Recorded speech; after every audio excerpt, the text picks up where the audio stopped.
यह सही बात है कि जब हमें आत्मा, परमात्मा और कर्म फिलॉसफी की बातें समझ में आती है, तो वो न सिर्फ बुद्धि से समझा जाता, परंतु दिल से उसको फील भी किया जाता। और दोनों बातों की आवश्यकता है। बुद्धि से समझना भी बहुत आवश्यक है, परंतु साथ ही साथ जब वो बात फीलिंग में आती है, तो फिर हमारे जीवन का एक वो अंग बन जाता।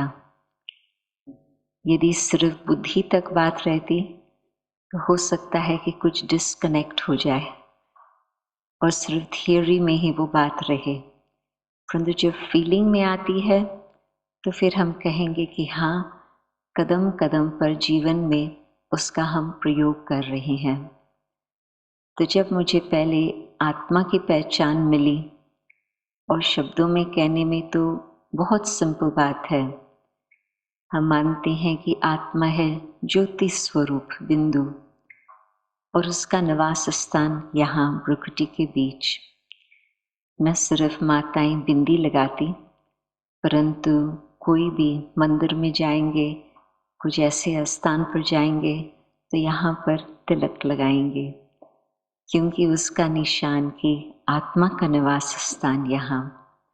तीसरा नेत्र का भी जब वर्णन होता, तो यहाँ पर ही दिखाते हैं। तो थर्ड आई कोई फिजिकल आई नहीं है, परंतु थर्ड आई मानी जाती है आई ऑफ विजडम। तो विजडम का भी लोकेशन जो है वो है आत्मा के ही अंदर। तो जब मैंने पहले बार आत्मा की डिटेल इंफॉर्मेशन ली, वो भी यहाँ पूना में ही था।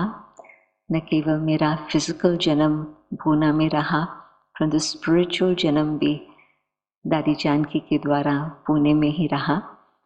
तो जब मुझे आत्मा की पहचान मिली, तो उस दिन मुझे लगा कि कई प्रकार के प्रश्न जिसका मुझे आज तक उत्तर नहीं मिला था, वो जैसे कि उत्तर मुझे मिलता जा रहा। और न केवल वो मुझे उत्तर मिल रहा है, परंतु कई बातें अभी तक मैं जान भी नहीं सकती थी, जिसका मुझे प्रश्न पूछने का भी इतना अक्ल नहीं था, परंतु उसकी भी जानकारी मुझे मिल रही है। तो वो तो बहुत अच्छा रहा, जैसे कि लगता था कि बहुत इंटरेस्टिंग न्यू इन्फॉर्मेशन मुझे मिल रही है। परंतु जब फिर बहन ने मुझे कहा कि अभी हम योग में बैठते हैं, अभी आप आत्मा के ऊपर ही आप चिंतन करना, और जैसे अभी भी हम ज्योत जगा रहे थे, तो बहन थोड़ा सा कमेंट्री कर रही थी। तो बहन ने मुझे थोड़ा समझाया, बताया, परंतु फिर वो जो मुझे अनुभव हुआ, वो ऐसे अनुभव हुआ कि जैसे कि यहाँ सचमुच किसी ने बटन प्रेस किया है और ज्योत जग गई है। रियली फीलिंग ही वो थी। और जहाँ पर मैं अपने ग्रैंड मदर के पास ठहरी हुई थी, क्योंकि मैं विजिट कर रही थी इंडिया में, तो ग्रैंड मदर के पास ही ठहरी थी। तो जो उस समय सेंटर था यहाँ नज़दीक में ही, नहीं, हम अभी जगदम्बा भवन में बैठे हैं। मैं सोच रही थी कि जो अपना मीरा सोसाइटी में सेंटर है, उसके बहुत नज़दीक वो स्थान है, परंतु यहाँ से तो थोड़ा दूर है। तो गुरु नानक नगर उसको कहते। तो दादी जानकी वहाँ रहते थे, छोटे सा ही स्थान था। परंतु वहाँ से जब मैं पैदल करके अपने घर गई, तो मैं पहुंची कैसे, मुझे ख्याल ही नहीं आया। मैंने सोचा 1 मिनट मैं वहाँ थी और अब मैं यहाँ पहुंच गई हूँ, ये कैसे हुआ। बिल्कुल मैं कैसे पैदल करके गई, वो 15-20 मिनट का रास्ता था, परंतु वो जैसे फीलिंग ही नहीं थी कि मैं कोई पैदल किया। बिल्कुल मुझे लगा कि मैं शायद उड़ के वहाँ से और अभी यहाँ पहुँच गई हूँ। तो बहुत इंटरेस्टिंग एक्सपीरियंस था। और फिर जब दूसरे दिन मुझे परमात्मा के बारे में उन्होंने बताया, बहन यहाँ की ही, पूना की ही सुंदरी बहन थे जिन्होंने मुझे कोर्स कराया। तो फिर सुंदरी बहन जी ने जब मुझे परमात्मा की पहचान का बहुत सिंपल भाषा में परंतु बहुत गहरी बातें मुझे सुनाई। तो ऐसे ही लगा कि जैसे एक सेकंड में वो तार जुड़ गई, और जब वो तार जुट जाती है तो परमात्मा के प्यार का, एक बेहद प्यार का बहुत सुंदर अनुभव होने लगा। तो ये जो दो अनुभव तुरंत ही, मैं कहेंगे कि मेरा कुछ पुरुषार्थ उस समय नहीं था, परंतु ये एक परमात्मा के द्वारा जैसे कि मुझे एक गिफ्ट मिली उस समय, टेम्पटेशन ही कहो, क्योंकि जब जल्दी में कुछ प्राप्ति होती है तो मन में ये भावना होती है कि हाँ, हम इस मार्ग को और अधिक एक्सप्लोर करें और अधिक जानकारी प्राप्त करें। तो कुछ भी कहें, परंतु मेरा भाग्य था जो ये दोनों अनुभव एक दिन और दूसरे दिन ऐसे ही चलते रहे।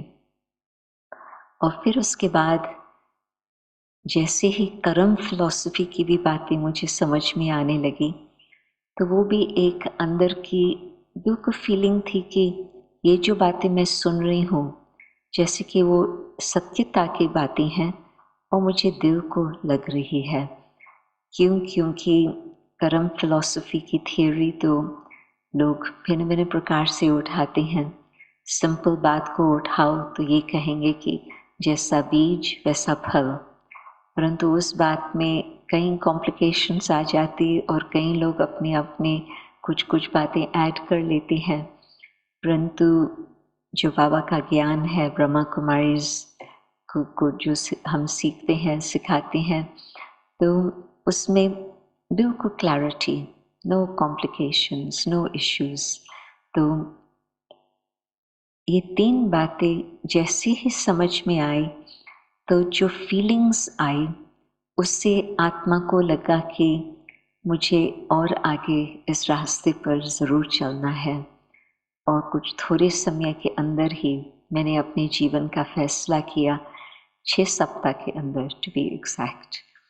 अप्रैल में मैंने शुरू किया, फर्स्ट वीक अप्रैल, और मई के बीच तक मैंने ये निर्णय लिया था कि मुझे यही मार्ग पर चलना है। तो मेरा पिताजी मुझे कहते थे कि तुम टू मच यंग हो अपने जीवन का फैसला करने के लिए। तो मैंने उसको बोला कि माता जी, मेरी 16 साल की थी जब आपसे शादी की और 18 साल की थी जब मैं उसके पास जन्म लिया। तो अब मैं तो 19 हूँ, तो उससे तो बहुत बड़ी उम्र है। तो यदि उसने माइंड चेंज नहीं किया है आज तक, तो आप कैसे समझ सकते हो कि मैं माइंड चेंज करेंगी। तो वो हंसने लगे। बाप के साथ ऐसा संबंध था जो हम अच्छी तरह से लेन देन कर सकते थे। ऐसे नहीं था कि वो कुछ कहे और मैं चुप होकर के सुन लूँ और मेरे में हिम्मत न हो बात करने की, परंतु वो फ्रीडम थी संबंध में जो मैं कह सकती थी। तो कहने का मतलब कि इतना गहरा अनुभव हुआ जो नाउ इट्स 54 years, तो अभी तक माइंड चेंज नहीं हुआ है कि मुझे कुछ और जीवन बनानी चाहिए थी, परंतु कदम कदम पर और ही सुंदर अनुभव होते रहे हैं। तो मुझे लगता है कि यदि कोई अनुभव करता है ज्ञान की बातें, तो वो अनुभव में कोई डिबेट नहीं आ सकती, कोई आपको कन्विंस नहीं कर सकता कि ये गलत, ये सही नहीं। आपका जो अनुभव है वही आपको आगे ले चलता। तो उसमें कई बातें भी सामने आती है जिन्हों को फेस करना होता, इतना भी नहीं जो बाहर की बातों में फेस करना होता। मुख्य बात तो मैं कहेंगी कि अपने संस्कारों को हम नहीं जानते हैं, तो अपने संस्कारों को ही फेस करना होता, क्योंकि हम अपने को जब तक आत्मा नहीं समझते तब तक अच्छी रीति से हम खुद को पहचान नहीं पाते। क्योंकि एक्सटर्नल रीति से जिस प्रकार से हम चल रहे हैं, वो मटीरियलिज्म, कंज्यूमरिज्म, ये सब बातें तो है ही, परंतु आजकल की जो पर्सनालिटी का प्रभाव होता या कुछ कुछ एक्सटर्नल पोजीशन का प्रभाव होता, वो बातें कुछ पार्शल लगती है, थोड़ा बहुत ही उससे हम किसी को जान सकते। और खुद यदि अपने को भी हम उस प्रकार से देखते हैं कि मेरा पोजीशन ये है या मेरा परिवार ये है, मेरा एजुकेशन ये भी सब एक्सटर्नल बातें हैं। इससे खुद को हम अपने आप को नहीं पहचान पाते। कहते हैं कि सबसे बड़ा एडवेंचर है अंदर की यात्रा करना, क्योंकि ऊपर ऊपर से हम नहीं जान सकते कि अंदर मेरे अंदर क्या है। और उसमें भी दो बातें आती है। पहले जो अंदर की बातें हमें पता चलती, बिल्कुल योग जब हम शुरू करते हमें बहुत सुंदर अनुभव होते हैं अपने आदि स्वरूप का। तो आदि स्वरूप आत्मा का क्या है? शांति, प्रेम, सत्यता, पवित्रता और आनंद। ये 5 गुण है आत्मा के आदि स्वरूप के। और जब हम भूल ही गए हैं कि हम आत्मा है और अपने एक्सटर्नल डेजिग्नेशन से ही हम खुद को भी जानते और औरों को भी उस दृष्टि से देखते हैं और जानते हैं, तो ये गुण हमारे जीवन से खोए हुए होते। तो वो फीलिंग्स ही नहीं होती है कि हम आत्मा कोई शांत स्वरूप आत्मा हो। ये अनुभव ही नहीं होता कि मुझे बाहर प्रेम ढूंढने की आवश्यकता ही नहीं, परंतु अंदर की यात्रा करने से मुझे वो प्रेम प्राप्त हो सकता। तो बिल्कुल रियलिटी जो है आत्मा की, जैसे कि उससे हमारा डिस्कनेक्ट हो चुका, जिस कारण से संसार की हालत आज जो देख रहे हैं वो इसी कारण से है। लोग प्रेम को ढूंढेंगे, प्यार को ढूंढेंगे, बाहर ढूंढेंगे, परंतु अंदर ढूंढे वो तो उन्हों को पता ही नहीं। एक बहन ने दादी जानकी को एक बार कहा कि मुझे लगता है कि कोई मुझे प्यार ही नहीं करता। दादी ने उसकी बात सुनी। फिर दादी ने कहा, अच्छा, तुम एक प्रकार का एक्सपेरिमेंट करो। रात्रि का समय था तो दादी ने कहा, कल तुम ये एक्सपेरिमेंट करो, जिस चीज से भी मिलो तुम उन्हों को अपना प्यार देते रहो। परमात्मा ने तुम्हें प्यार दिया है तो वो तुम अनुभव करो और अपने दिल को भरपूर महसूस करो। और फिर जब किसी से भी मिलो तो उन्हों को प्यार आप देते रहो। ये जो आप एक्सपेक्ट करते हो कि वो तुम्हें प्यार देवे, ये नहीं सोचो। आप ये सोचो कि मुझे उन्हों को कुछ देना है, कुछ 2 अच्छे शब्द बोल करके उन्हों के साथ प्यार से 2 मिनट बैठ करके, कुछ भी, परंतु आप उन्हों को कुछ दो प्यार से। फिर 2 दिन के बाद फिर वो दादी के पास आई तो दादी ने पूछा, एक्सपेरिमेंट किया? तो बहुत हंसते हंसते आई, हर्षित होकर। तो फिर दादी को कहा, दादी मेरे भी 2 दिन बहुत अच्छे बीते, मुझे लगता है सब मुझे प्यार कर रही हैं। तो जो हम देते हैं वो वापस ही आ जाता।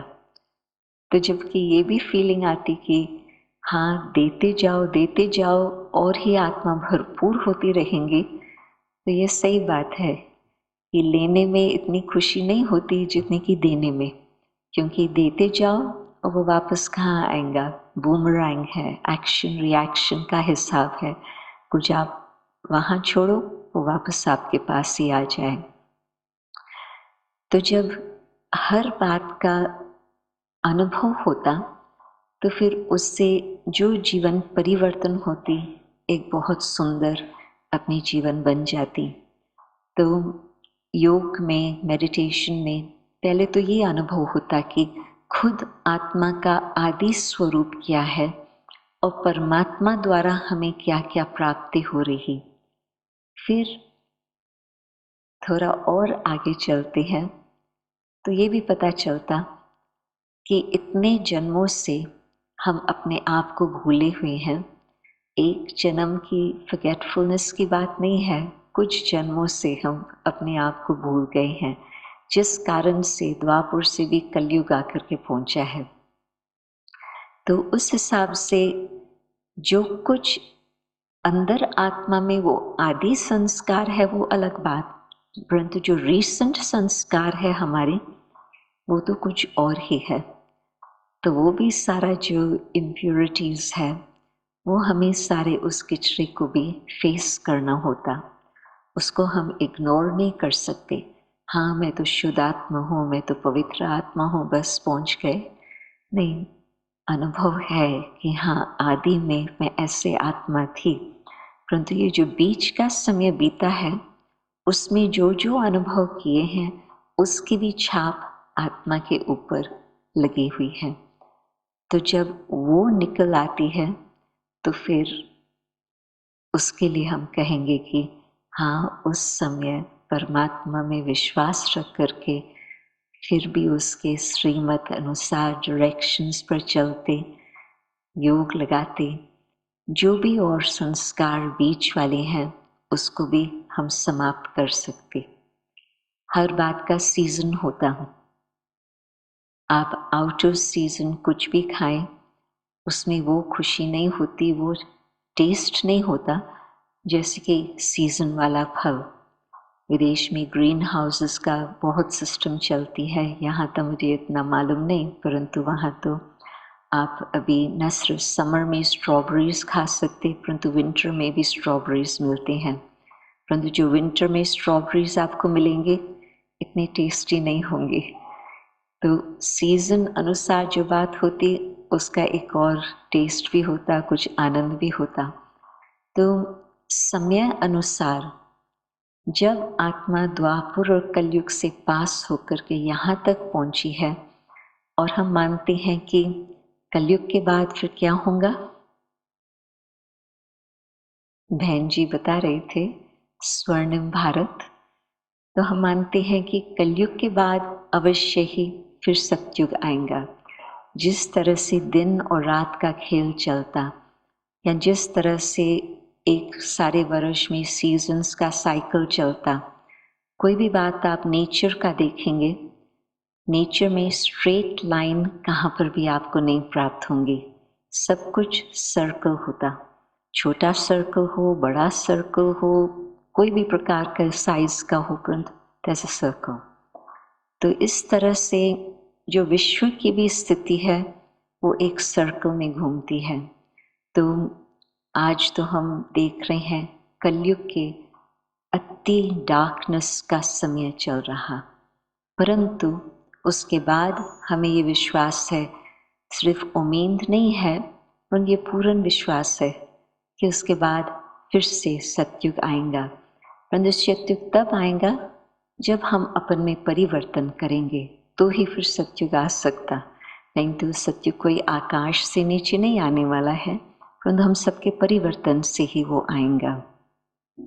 तो उसमें यदि हम ये देखते हैं कि मेरे आदि संस्कार हो बिल्कुल सतो प्रधान संस्कार थे, अब मेरे संस्कार तमो प्रधान संस्कार है, दोनों बातें सत्य है।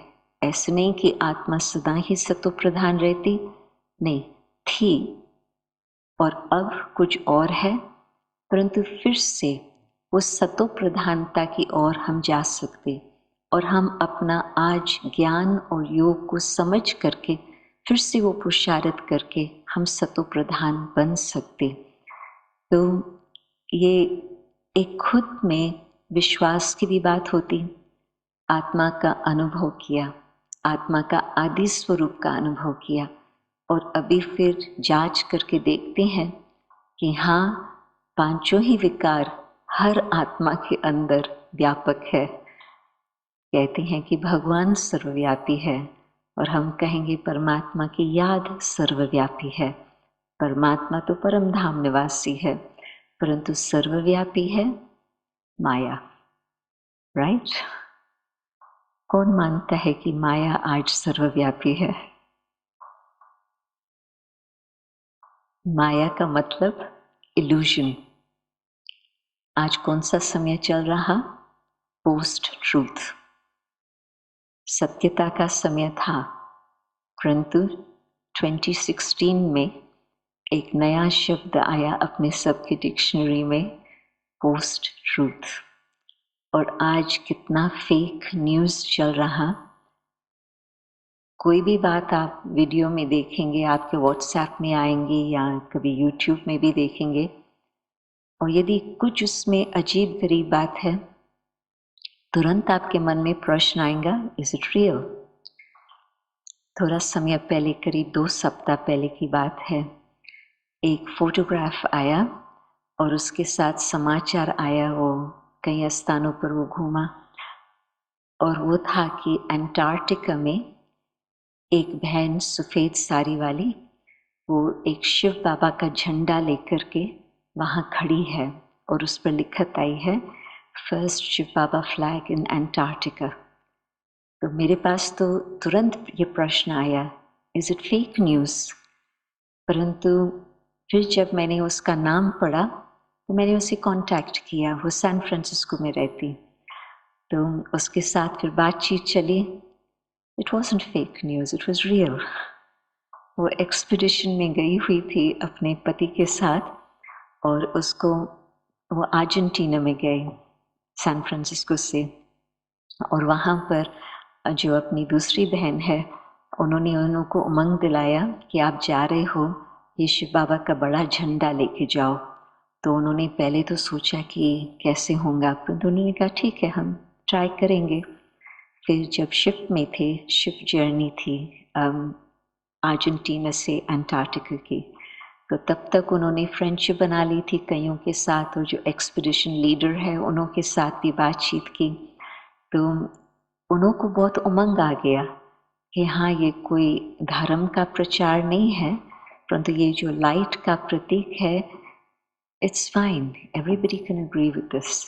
तो एक्सपीडिशन लीडर ने सहयोग दिया, और फिर अपने कैमरामैन को भी उन्हों के साथ रखा कि आप इन्हों के साथ ज़रूर जाओ।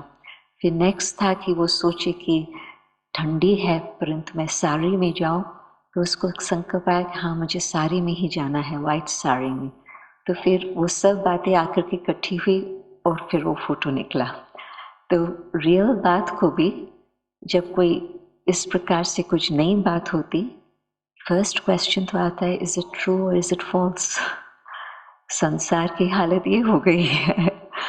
तो सतो प्रधान अपनी स्थिति फिर से बनाना, उसमें नेगेटिविटी संसार की बहुत ज़्यादा है, परंतु खुद में हम ये विश्वास रखते हैं कि हाँ, सचमुच मुझ आत्मा के अंदर वो ओरिजिनल संस्कार है, और जब अभी मुझे वो स्मृति आई है कि मैं परमात्मा की संतान हूँ, तो परमात्मा के याद की शक्ति द्वारा हम फिर से वो सतो प्रधान संस्कार अपने में फिर से वो फिल कर सकते हैं, इमर्ज कर सकते हैं।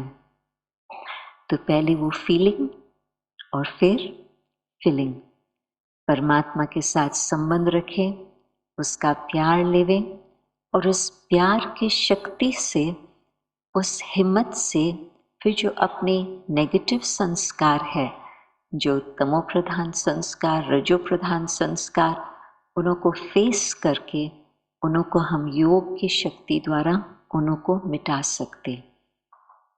परमात्मा की शक्ति क्या नहीं कर सकती? वैसे तो हम सोचते थे कि परमात्मा की शक्ति ऐसे है जो पत्थर को भी पारस बना सके, जो पत्थर को भी हीरा बना सके, इट कैन डू एनीथिंग।